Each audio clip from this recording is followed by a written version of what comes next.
Welcome to ఏమి జరుగుతోంది show. నా పేరు కోపల్లె ఫణికుమార్, తెలంగాణ ఫెడరల్ నుంచి. గడిచిన వారం రోజులుగా తెలంగాణలో ఒక హాట్ టాపిక్ ఏమిటంటే సింగరేణి.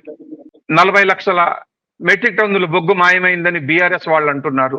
బాయిబాట పేరుతో కల్వకుంట్ల కవిత అంటే తెలంగాణ రక్షణ సేన అధినేత ఆవిడ తిరుగుతున్నారు. అలాగే బట్టి విక్రమార్క, కాంగ్రెస్ మంత్రులు ఈ సింగరేణి గనుల వైపు తిరుగుతున్నారు. బీజేపీ ఎమ్మెల్యే ఏలేటి మహేశ్వర్ రెడ్డి బృందం కూడా సింగరేణి గనులు తిరుగు చెప్తున్నారు. ఒక్కసారిగా వారం రోజులుగా అన్ని పార్టీలు సింగరేణి బొగ్గు గనులకు సంబంధించి ఎందుకు ఇంత హడావిడి చేస్తున్నాయి? దీనికి సంబంధించి మనతో మాట్లాడడానికి సింగరేణి బొగ్గు గనులకు సంబంధించి ఏఐటీయూసీ అధ్యక్షుడు వాసిరెడ్డి సీతారామయ్య గారు, అలాగే తెలంగాణ బొగ్గు గని కార్మిక సంఘం ప్రధాన కార్యదర్శి కేతిరెడ్డి సురేందర్ రెడ్డి గారు మనతో ఉన్నారు. నమస్తే ప్రెసిడెంట్ సీతారామయ్య గారు. ఈ బొగ్గు గనులకు సంబంధించి ఎందుకు ఇంత హడావిడి జరుగుతోంది? 40 లక్షల మెట్రిక్ టన్నుల బొగ్గు మాయమవడం వాస్తవమా కాదా? ఈ కొద్దిగా వివరాలు చెప్తారా మీరు? నమస్కారం అండి సార్. సింగరేణిలో ఎప్పుడు కూడా ఫైనాన్షియల్ ఇయర్ అంటే మార్చి 31 వరకు ఇంత టార్గెట్ అని పెట్టుకుంటారు. ఆ టార్గెట్ రీచింగ్ కి కనుక 1 లక్షల టన్నులో లేకపోతే 2 లక్షల టన్నులో బొగ్గు తక్కువ ఉంటే కలుపుకొని మళ్ళీ నెక్స్ట్ ఇయర్ వచ్చిన దాన్ని అడ్జస్ట్ చేస్తారు. ఇది ప్రాక్టీస్ గత 10-15 సంవత్సరాల నుంచి కూడా ప్రాక్టీస్ ఉన్నది. కానీ 2024-25లో ఎక్కువ చూపించడం కొరకు 40 లక్షల టన్నుల బొగ్గుని కలిపారు. అంటే 4 మిలియన్ టన్నుల బొగ్గుని కలుపుకొని లాభాలు చూపించి ఇంత లాభాలు వచ్చినాయి అని చెప్పేసి గవర్నమెంట్ కి ట్యాక్సెస్ కానివ్వండి మిగిలినన్ని కూడా కట్టారు.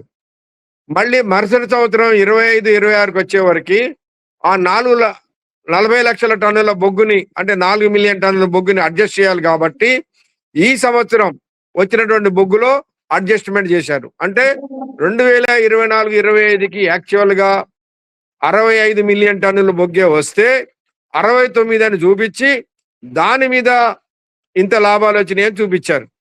ఈ సంవత్సరం ఏమో 64 మిలియన్ టన్నుల బొగ్గు వస్తే 25-26 సంవత్సరానికి దాన్నేమో ఆ 4 మిలియన్ టన్నుల బొగ్గుని గత సంవత్సరం అడ్జస్ట్ చేసుకొని ఈ సంవత్సరం ఇప్పుడు లాభాలు కొంచెం తక్కువ చూపించే పరిస్థితి వచ్చింది.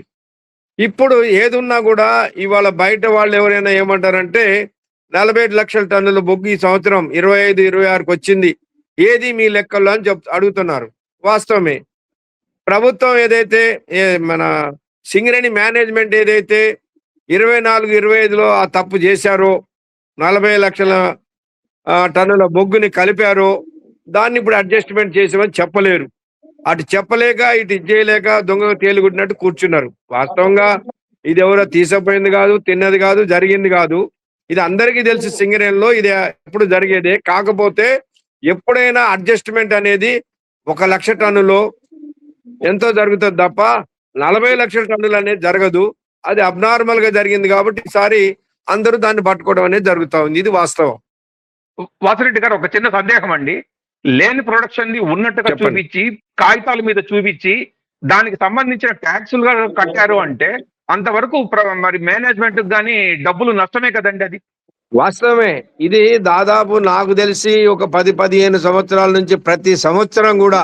కాకపోతే ఇప్పుడు 40 లక్షలు, అప్పుడేమో 1 లక్ష కావచ్చు, 2 లక్షలు కావచ్చు, 3 లక్షలు కావచ్చు, కొద్ది తక్కువ కావచ్చు. మొత్తం మీద అడ్జస్ట్మెంట్ అనేది ప్రతి సంవత్సరం జరుగుతున్నటువంటి విషయమే సింగరేణిలో. ఇది అందరికి తెలిసినటువంటి ఓపెన్ సీక్రెటే.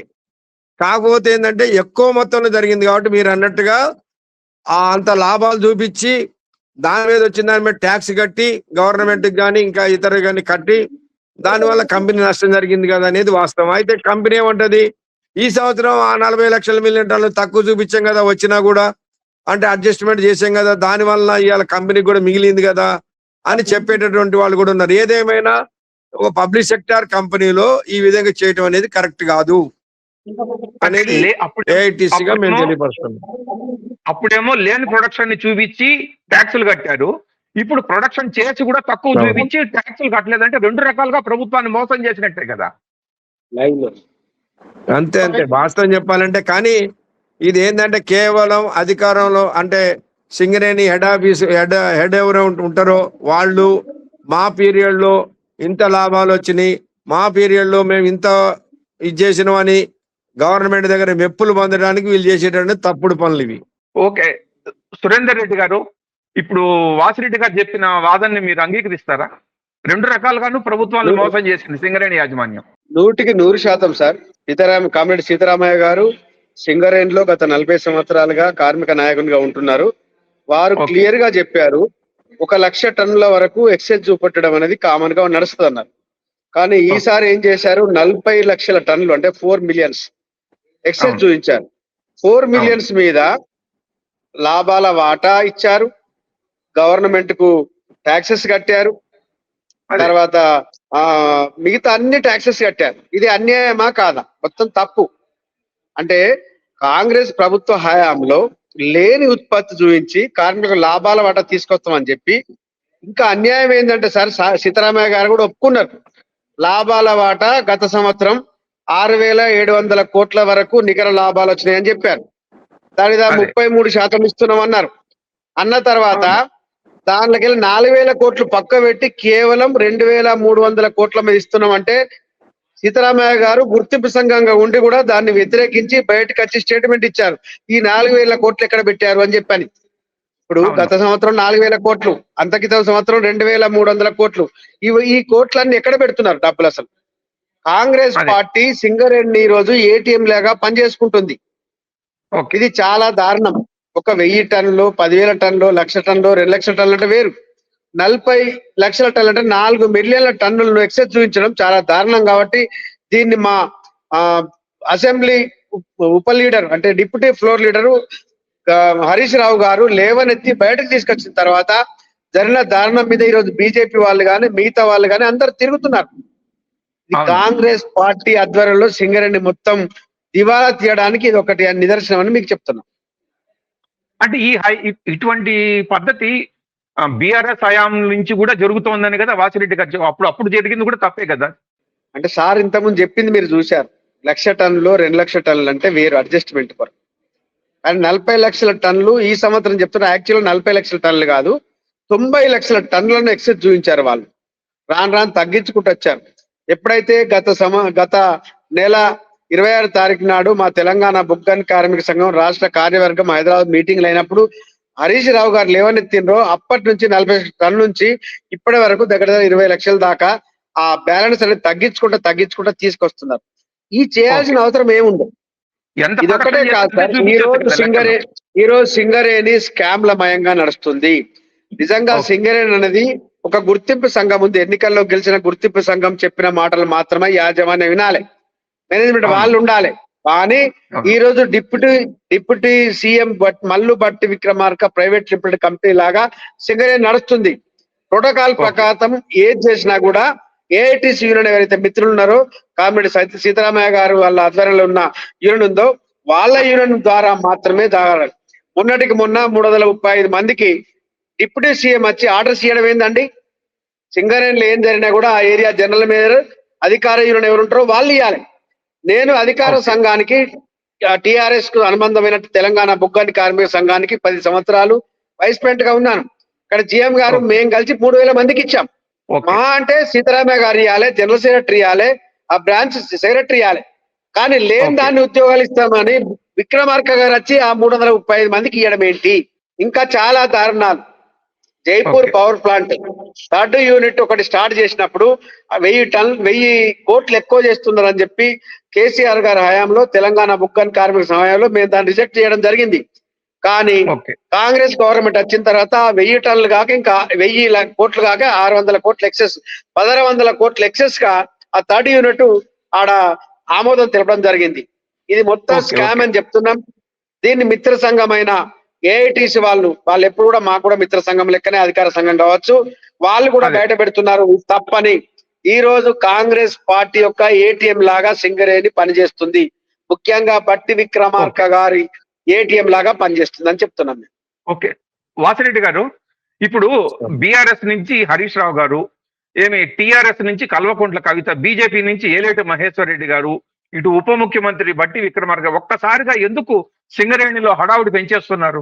ఒక రకంగా కోలు పెరుగుతోంది పార్టీ మధ్య, ఎందుకు ఈ అవసరం? సార్ మీకు తెలియందే ఉంది, సింగరేణిలో రాజకీయ లబ్ధి కొరకే ఈ రాజకీయ నాయకులందరూ కూడా ప్రవేశిస్తున్నారు తప్ప సింగరేణిలో మొదటి నుంచి కూడా నాకు తెలిసి 100 సంవత్సరాల సింగరేణి చరిత్రలో ఏ కార్మిక సంఘాలు ఉన్నాయో ఆ కార్మిక సంఘాలే యాజమాన్యంతో చర్చించి పరిష్కారం చేయాలి. కానీ గత 10-15 సంవత్సరాల నుంచి పొలిటికల్ ఇంటర్ఫియరెన్స్ అనేది వచ్చింది. ఇక వాళ్ళు ఏళ్ళు పెట్టారు, వీళ్ళు కాళ్ళు పెట్టారు. ఇక ఎవరు ఇప్పుడు ఎట్లున్నదంటే వాళ్ళు అనేది రూపాయి దొంగ అయినా దొంగతనమే, 100 రూపాయలైన దొంగతనమే.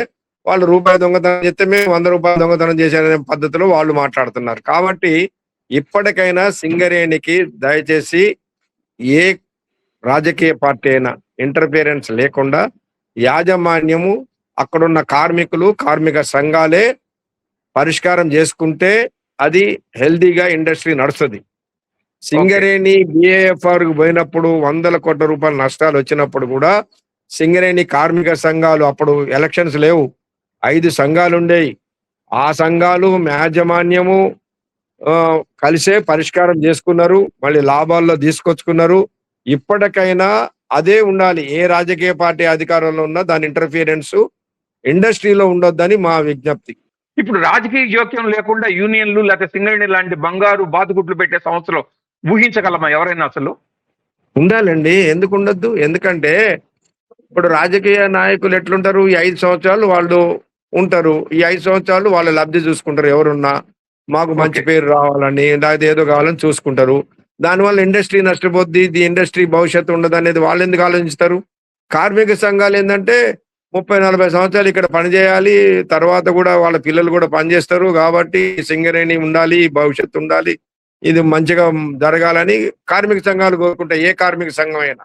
కాబట్టి మా విజ్ఞప్తి ఆ విధంగా ఆలోచించి ఇప్పుడు ఎందుకంటే గతంలో చంద్రబాబు నాయుడు గారు ముఖ్యమంత్రిగా ఉన్నప్పుడు ఇది BAFR కు పోతే అప్పుడున్న ఒక తుమ్మల నాగేశ్వరరావు గారు అనే ఒక మంత్రి ఏదో విషయంలో జోక్యం చేసుకుంటే చంద్రబాబు నాయుడు గారు పిలిచి చెప్పాడు, మీరు సింగరేణిలో జోక్యం చేసుకోబాకండి, ఆ ఇండస్ట్రీని బతకని అని చెప్పిండు. అట్లా ఉండాలి ఎవరైనా. అది రెడ్డి గారు మీరు చెప్పండి, మీరు ఏదో చెప్పబోతున్నారు.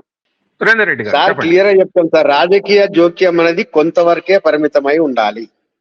ఓకే, ఇప్పుడు సార్ చెప్పినట్టుగా చంద్రబాబు హయాంలో సార్ అప్పుడు మేము తెలుగుదేశంలో ఉన్నాం, కాజా గారు అని చెప్పి CNMD గారు ఉండే. మేము కొన్ని పనుల మీద పోయినప్పుడు చంద్రబాబు నాయుడు గారితో అదృష్టవశాత్తు అప్పుడు నేను తెలుగుదేశం పార్టీలో ఉన్నాను, డైరెక్ట్ గా మాట్లాడే సాన్నిధ్యం ఉండే.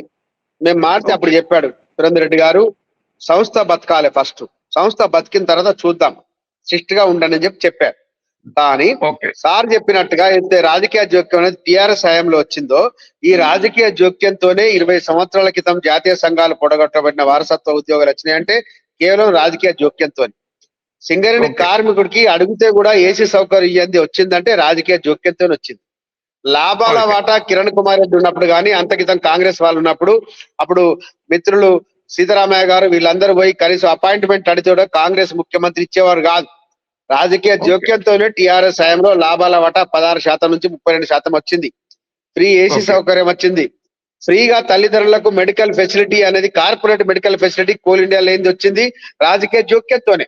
అంటే కొన్ని తప్పులు జరగచ్చు సార్, మేము కాదని చెప్పం. రాజకీయ జోక్యం మా దాంట్లో చిన్నగా జరగచ్చు, కానీ రాజకీయ జోక్యం చేయబట్టే మాకు MP MLAలు మంత్రుల సహకారం ఉంది కాబట్టి KCR గారి దయ వలన చొరవ వలన తెలంగాణ బుగ్గన్ కార్యక్రమ నాయకత్వంలో ఏ సమస్య అయినా కూడా ఎలాంటి ధర్నాలు రాస్తారోకోలు సమ్మెలు లేకుండా మేము సాధించినాం.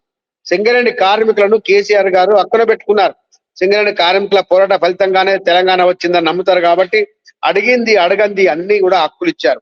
కానీ కాంగ్రెస్ పార్టీ వచ్చిన తర్వాత ఈ రోజు రాజకీయ జోక్యం ఏ స్థాయికి అయిందంటే అధికార యూనియన్ ఏమైనా ఉంటే ప్రభుత్వం ఎట్లా ఉంటుందో ఆ తర్వాత అధికార యూనియన్ అంటే కంపెనీ యాజమాన్యం తర్వాత అఫీషియల్ యూనియన్ ఉండాలి. ఇక్కడ CNMDకి ఈక్వల్ గా మా సీతారామయ్య గారు, ఇక్కడ బ్రాంచ్ లో GM కి ఈక్వల్ గా మా బ్రాంచ్ సెక్రటరీ. మేము ఉన్నప్పుడు GM గారితో పాటు నేనుండి 3000 మందికి శ్రీరాంపురిలో ఆర్డర్స్ ఇచ్చినాం. కానీ ఇది పక్కకు పెట్టి వాళ్ళు కేవలం కాంగ్రెస్ పార్టీ ఎమ్మెల్యేలను ఎంపీలను ముంగట పెట్టి అధికార యూనియన్లను కూడా వెనుకకు పెట్టి ఇలా ప్రమేయం లేకుండా చేస్తున్నారు. పాపం కామ్రేడ్స్ కష్టపడుతున్నారు. కానీ ఈ కాంగ్రెస్ పార్టీ వాళ్ళు ఏది కేర్ చేయకుండా సింగరేణిని తమ సొంత సొత్తుగా సొంత ఏజెండాగా పనిచేసుకుంటున్నారు. ముఖ్యంగా మల్లు బట్టి విక్రమార్క గారితో పాటు ఇంకో 2-3 ఎమ్మెల్యేలు GMలతో కూడా మాట్లాడే భాష అతి దారుణంగా ఉంది, దారుణంగా మాట్లాడుతున్నారు. ఆ స్థాయి టిఆర్ఎస్ హయాంలో లేకుండే. అంతకితం ఉమ్మడి ఆంధ్రప్రదేశ్ ఏదైనా ఒప్పుకోవాలి మనం, ఉమ్మడి ఆంధ్రప్రదేశ్ లో గవర్నమెంట్ ఉన్నప్పుడు కూడా అప్పటి సీఎం గారు కూడా సింగరేణిలో ఇంత పంచుకునేటోళ్ళు కాదు. సింగరేణి సంస్థ బతకాలని చూసేటోళ్ళు. ఇప్పుడు వీళ్ళు ఈ సంస్థను నిర్వీర్యం చేసుకుంటా ఈ గవర్నమెంట్ వచ్చిన తర్వాత 53,000 కోట్ల రూపాయలు ఈరోజు సింగరేణికి ఇవ్వాలి. జీతాల కొరకు సింగరేణి సంస్థ ప్రతి నెల ఓడి కొరకు పోవాల్సి వస్తుంది. అత్యంత దారుణమైన పరిస్థితి ఇది. కాబట్టి ఈ కాంగ్రెస్ పార్టీ యొక్క ఈ జోక్యాన్ని తగ్గించాలని మేము కోరుతున్నాం. ఇప్పుడు 53,000 కోట్లు బకాయి అంటున్నారు. ఒక 2.5 ఏళ్ళు కాంగ్రెస్ హయాంలోనే కాదు కదా, అంతకుముందు బీఆర్ఎస్ హయాం నుంచి కూడా వచ్చినాయి కదా బకాయిలు. మరి అప్పుడు కేసీఆర్ ఎందుకు నేను బకాయిలు క్లియర్ చెప్తా పెట్టారు? సార్, మీకు క్లియర్ చెప్తా సార్. ఒకటి ఏంటంటే ఉమ్మడి ఆంధ్రప్రదేశ్ ఉన్నప్పుడు 2014లో తెలంగాణ రాష్ట్రం అవతరించే వరకు 9,000 కోట్ల రూపాయలు రాష్ట్ర ప్రభుత్వం నుంచి సింగరేణికి ఇచ్చేది ఉంటుంది. 9,000 కోట్లు. 10 ఏళ్ళ టిఆర్ఎస్ పార్టీ అయిపోయిన తర్వాత 26,000 కోట్లు, 26,000 కోట్ల నుంచి ఉమ్మడి ఆంధ్రప్రదేశ్ 9,000 పోతే 17,000 కోట్లు 10 ఏళ్ళ టిఆర్ఎస్ హయాంలో. 2.5 సంవత్సరాల కాంగ్రెస్ హయాంలో ఇంకా 30,000 కోట్లు 2.5 సంవత్సరాలు. ఇది లెక్కలతో పాటు ఇది ఏంటంటే కిషన్ రెడ్డి గారు కూడా, కేంద్ర బొగ్గు శాఖ మంత్రి కిషన్ రెడ్డి గారు స్వయంగా చెప్పారు మొన్న. 2.5 సంవత్సరాల్లో కాంగ్రెస్ పార్టీ అధ్యయనంలో 30,000 కోట్లు బకాయి పడ్డారు. 10 ఏళ్ల బీఆర్ఎస్ హయాంలో 17,000 కోట్లు మాత్రమే. ఉమ్మడి ఆంధ్రప్రదేశ్ లో 9,000 కోట్లు అప్పటికి ఉండే. ఇది సెన్సెస్ సార్, మీరు కనుక్కోండి. ఇప్పుడు ఈ కాంగ్రెస్ హయాంలోనే మెడికల్ బోర్డు పునరుద్ధరణ జరిగింది. ఉద్యోగులకు లేకపోతే కార్మికులకు ఎవరికన్నా కానివ్వండి బీమా సౌకర్యము, బ్యాంకులతో లింకేజీ, జీవిత బీమా ఇవన్నీ కూడా వస్తున్నాయి కదండి సౌకర్యాలు. రెడ్డి వాసిరెడ్డి 2 నిమిషాలు నన్ను మాట్లాడినాను సార్. 2 నిమిషాలు నన్ను మాట్లాడినాను సార్. మాట్లాడితే ఓకే సార్, మాట్లాడితే సార్ తర్వాత నేను మాట్లాడతాను. ఎందుకంటే బీమా సౌకర్యం ఉన్నారు సార్. మీరు కాంగ్రెస్ వాళ్ళు మేము చేస్తున్నాం అంటున్నారు. కాలే SRP3 అనే మైండ్ లో 2021లో 4 చనిపోయినప్పుడు నేను జిఎం గారి దగ్గర మాట్లాడి యూనియన్ బ్యాంక్ తో మాట్లాడి 40 లక్షలు ఒకరికి 60 లక్షలు ఇచ్చినాం. అందులో మాట్లాడి సీతారామయ్య గారు కూడా స్వయంగా వచ్చారు. నేను అక్కడ చూసిన. ఎందుకంటే ఎంత ప్రతిపక్ష పార్టీ అయినా కూడా మాకు వారు చేసిన పని మేము ఒప్పుకుంటాం. ఎందుకంటే అప్పుడు సీతారామయ్య గారు స్వయంగా జిఎం సురేష్ గారు ఉన్నప్పుడు వచ్చి మాట్లాడిన లేదా అడగండి. అప్పుడే మేము 40 లక్షలు 60 లక్షలు ఇప్పించినాం. తర్వాత రెస్క్యూ ఆపరేషన్ లా 2 పిల్లలు చనిపోయినప్పుడు 1 కోటి రూపాయలు ఒకరికి, 1,40,00,000 ఒకరికి ఇప్పించినాం. దాన్ని కేవలం అగ్రిమెంట్ ఎట్లా అంటే టిఆర్ఎస్ హయాంలో గ్రూప్స్ ఎగ్జామ్స్ అయిపోయిన తర్వాత ఆర్డర్స్ ఇవ్వడం ఆగిపోతే రేవంత్ రెడ్డి గారు ఇచ్చి నేను ఇచ్చిన ఆర్డర్స్ అంటుండో అట్లా వీళ్ళు బ్యాంకుతో అగ్రిమెంట్ చేసుకున్నారు. అంతకితం అవును టిఆర్ఎస్ అనుబంధ సంఘమైన తెలంగాణ బొగ్గని కార్మిక సంఘం, తర్వాత ఏఐటీసీ వాళ్ళ పాత్ర కూడా ఉంది. వాళ్ళు కూడా జిఎం గారి దగ్గరికి, సురేష్ గారి దగ్గరికి వచ్చారు, శ్రీరాంపూర్ జనరల్ మేయర్ దగ్గరికి మాట్లాడారు. ఇది అవునా కాదా మీరు సీతారామయ్య గారితో తెలుసుకోండి. వాసిరెడ్డి గారు మీరు చెప్పండి సార్. ఇప్పుడు 1 కోటి రూపాయలు ఇచ్చినా, 1,25,00,000 ఇచ్చినా ఉద్యోగాలు తీసేయడం అనేది కరెక్ట్ కాదు. ఇవాళ మేము మెడికల్ బోర్డు ఆపేసి కార్మికులకు దొరికే ఉద్యోగం ఆపేసి మేము బ్యాంకులతో ఒప్పించడం, 1 కోటి రూపాయలు ఇప్పించడం అనేది కరెక్ట్ కాదు. కాబట్టి అది బ్యాంకుల దీనిలో భాగంగా సరే జరుగుతుంది. కానీ ఈ మేనేజ్మెంట్ చేయాల్సినటువంటి పని మీ చేతిలో ఉన్నటువంటిది ఏంది? సింగరేణిలో కార్మికులు మెడికల్ బోర్డుకు పెట్టుకుంటే 60%, 70%, ఎంతో మంది 40% మెడికల్ ఇన్వాలిడేషన్ అయిపోయే వాళ్ళ పిల్లలకు ఉద్యోగాలు వచ్చాయి. ఇప్పుడు దాన్ని ఆపేసి దాని గురించి అడిగితే ఇస్తామని ముఖ్యమంత్రి గారు స్వయంగా బహిరంగ సభలో భూపాలపల్లిలో చెప్పాడు. ఇప్పటి వరకు ఏదో అమలు కాలేదు. మొన్న వచ్చి మన బట్టి గారు మంచిర్యాలలో చెప్తున్నారు మెడికల్ బోర్డు ఖచ్చితంగా దాన్ని కొనసాగిస్తూ ఉంటుంది, ఇంతవరకు ఇది చేయరు. అంత నాటకం ఆడుతున్నారు. కాబట్టి సింగరేణి కార్మికులకి తీవ్ర అన్యాయం జరుగుతుంది. కాబట్టి ఏఐటీసీ యూనియన్ మేము స్ట్రైక్ నోటీస్ ఇచ్చాం. అన్ని కార్మిక సంఘాలను కలుపుకొని ఖచ్చితంగా సమ్మె చేస్తాం. మెడికల్ బోర్డు ఏర్పాటు చేసి కార్మికుల పిల్లలకి పాత పద్ధతులు ఉద్యోగం ఇచ్చే వరకు పోరాటం చేస్తాం. కేసరెడ్డి గారు చెప్పండి, మీరు ఏదో చెప్పదలుచుకున్నారు చెప్పండి సార్. మెడికల్ బోర్డు విషయంలో మీకు ఒక వాస్తవం చెప్పాలి సార్. అందులో 90లో చంద్రబాబు నాయుడు విజన్ 2020 ప్రకారం 2020 వరకు 20,000 మంది మాత్రమే సింగరేణిలో ఉండాలనే ఉద్దేశంతో అప్పుడు 5 జాతీయ సంఘాలు 90లో సంతకాలు పెట్టి ఈ అప్పుడు వారసత్వ ఉద్యోగాలు ఉండే సార్, మెడికల్ బోర్డు కాదు. వారసత్వ ఉద్యోగం అంటే ఒక కార్మికుడు తన కొడుకు కానీ అల్లుడు కానీ ఉద్యోగం ఇవ్వాలంటే అలా పేరు చెప్పినాక ఆ అల్లుడు కానీ కొడుకు కానీ తీసుకుపోయి ఏరియా హాస్పిటల్లో చేసి ఆయన మెడికల్ ఫిట్ అని చెప్తే అప్పుడు ఆ ఉద్యోగిని అన్ఫిట్ చేసి ఇచ్చేవాళ్ళు. ఎలాంటి లావాదేవీలు జరిగేటి కాదు.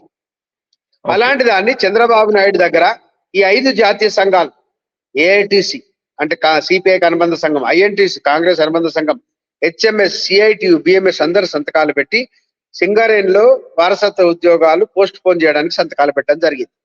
ఆ తర్వాత జరిగిన ప్రతి ఎన్నికల్లో మేము వారసత్వ ఉద్యోగాలు ఇస్తాం ప్రతి ఒక్కరు చెప్పేవారు, కాలే. కానీ తెలంగాణ ఉద్యమంలో కేసీఆర్ గారు శ్రీరాంపూర్కి వచ్చినప్పుడు ప్రగతి స్టేడియం మీటింగ్ లో తప్పనిసరిగా మనం వారసత్వ ఉద్యోగాలు ఇస్తాం, తెలంగాణ వస్తుందని చెప్పారు. తెలంగాణ వచ్చిన తర్వాత 2016లో కేసీఆర్ గారి నాయకత్వంలో అప్పుడు సంతకాలు పెట్టి వారసత్వ ఉద్యోగాలకు జీవో ఇవ్వడం జరిగింది.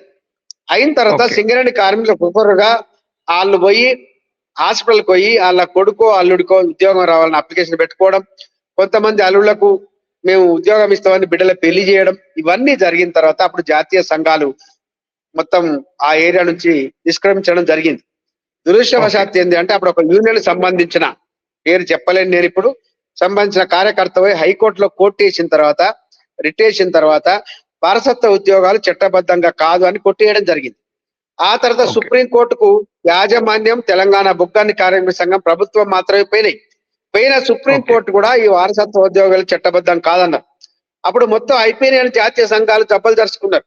కానీ కేసీఆర్ గారు ఏదో ఒక మార్గాన్ని చూస్తామని 2018లో మెడికల్ బోర్డు అంటే మెడికల్ ఇన్వాలిడేషన్ అనే పేరు మీద ఉద్యోగాలు ఇవ్వచ్చని కనుక్కొని 2018 మార్చి నుంచి 105 మెడికల్ బోర్డులు పెట్టి దగ్గర 16,000 మందిని అన్ఫిట్ చేసి సింగరేణిలో ఉద్యోగాలు ఇవ్వడం జరిగింది.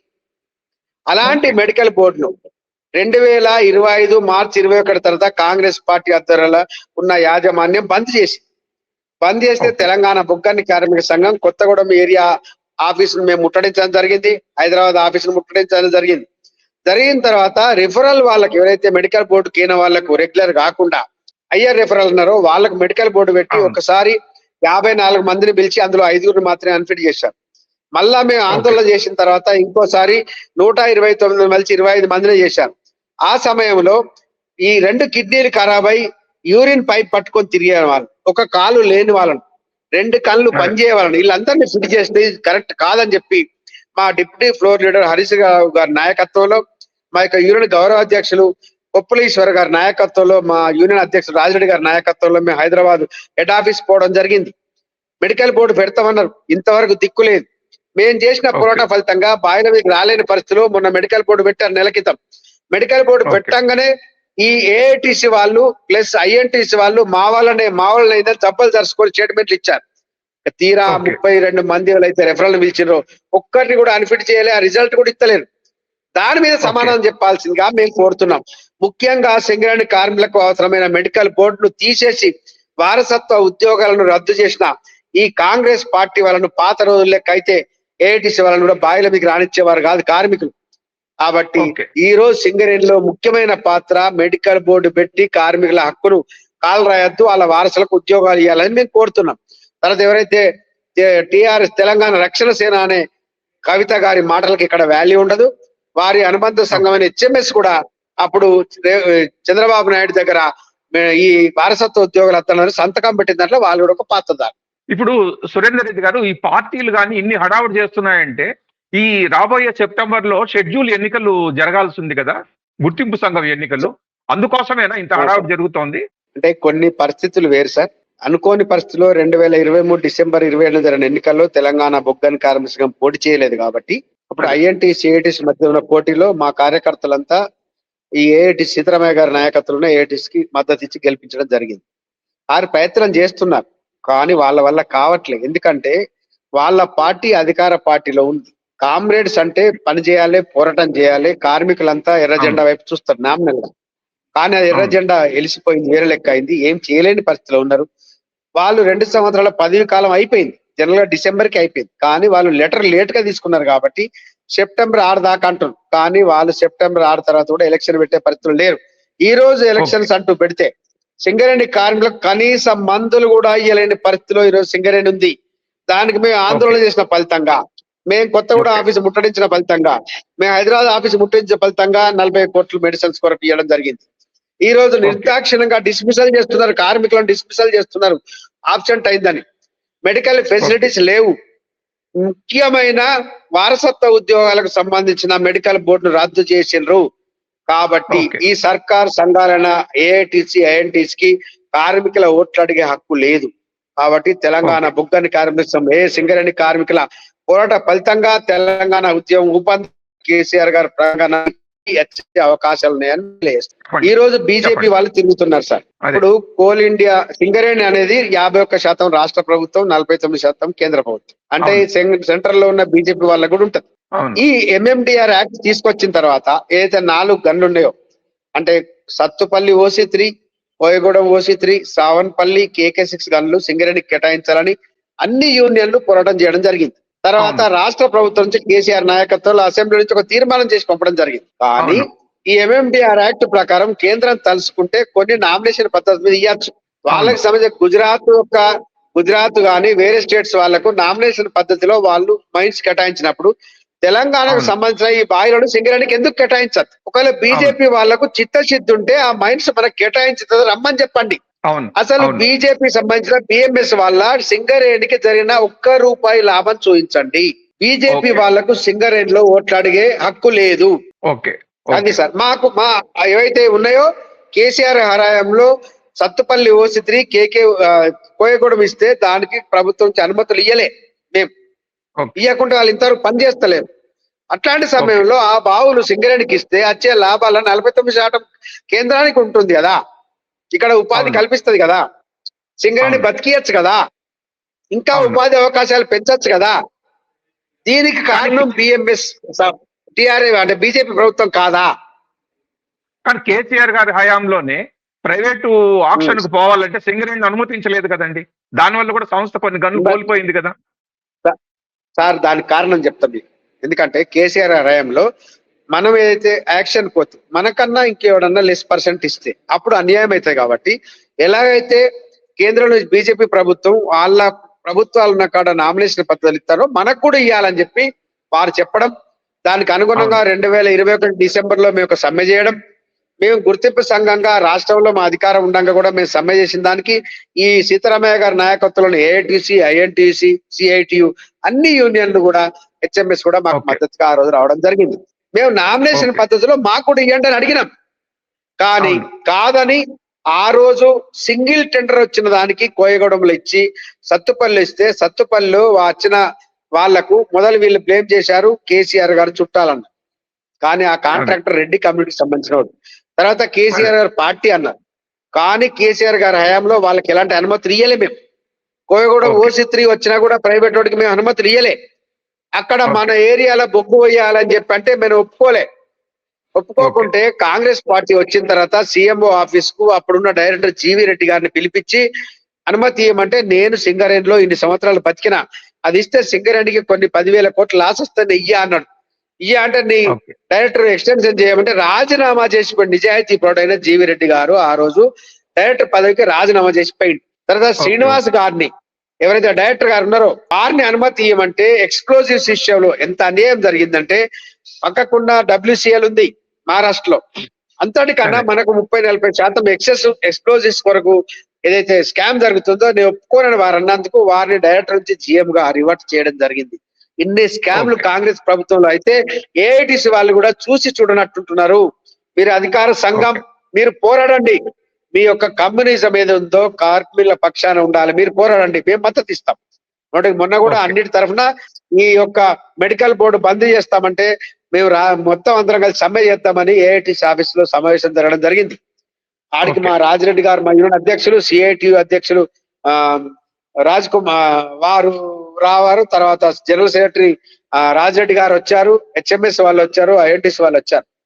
కానీ సింగిల్ గా వీళ్ళు సమ్మెకు పోవడం వలనే ఈ సమ్మెను నిర్వీర్యం చేసింది. కాబట్టి ఇకనైనా ఐక్య పోరాటాలతో సింగరేణిని కాపాడుకుందామని తెలంగాణ బొగ్గు కార్మిక సంఘం డిమాండ్ చేస్తుంది. ఓకే రెడ్డి గారు, పార్టీల వైఖరి, యూనియన్ల వైఖరి అన్ని కూడా సింగరేణిలో ఏం జరుగుతుందనే చక్కగా వివరించారు.